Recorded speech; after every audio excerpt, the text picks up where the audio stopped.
What I saw in Jules was two-way versatility, so a player that was very versatile on both sides of the ball, offensively and defensively. He's a guy who's always trying to do the right thing, so we have confidence that he's going to make the plays necessary to help us win. My main goal, has always been, ever since I started playing basketball, has always been to be a great NBA player, and it'll never change.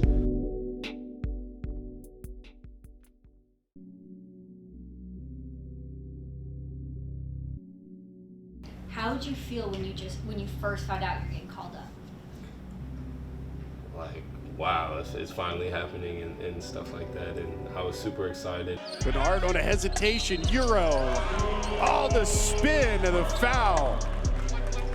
Well, Jules with great recognition that he could get to the rim, 20 points. Jules Bernard on a fadeaway. Jules Bernard now. I remember going to my brother's YMCA games and watching him play, and that was the first time I really was I want to play basketball. I want to be like my older brother.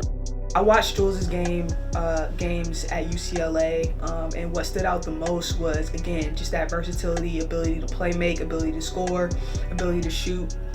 And then also, I really thought he was a versatile defender, physical, and so those are the things that stood out. And then, we were, able to see him again at the G League Combine, get to know him a little bit off the floor, and so the character matched the play. With every personnel decision we make, it's not solely about the player's impact on the court, but also what they can do off the court. And since I've gotten here, I've gotten to know Jules. Our scouts have done a great job of identifying him early, acquiring him. He's been around through summer league, he's been around through training camp, and he's really just a grinder. He's someone that gets it, puts the time in and works. You want to reward players like that. Obviously, he's continued to improve, continue to get better, develop into a two-way player, both defensively, offensively, adding to his game. And when you see someone like that in your program, you definitely want to reward him. Yeah, so Jules, he buys in immediately. He loves constructive feedback.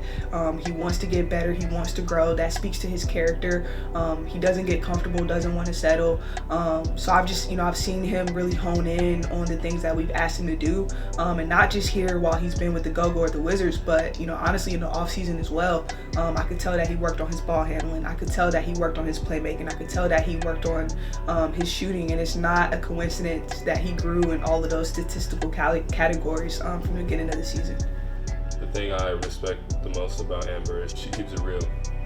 There's never a time where she sugarcoats anything. She keeps it 100 all the time, and that's what I respect most, because she loves her players to death, but she also knows when to keep it real with them and tell them when they need to pick it up, or tell them certain things that they need to fix in order to help them get to where they want to go.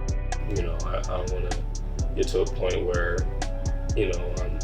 I'm solidified in the NBA and getting to a point where I can inspire others and other kids that look up to me, and inspire kids back home from where I'm from, or where my family's from, Trinidad and Tobago.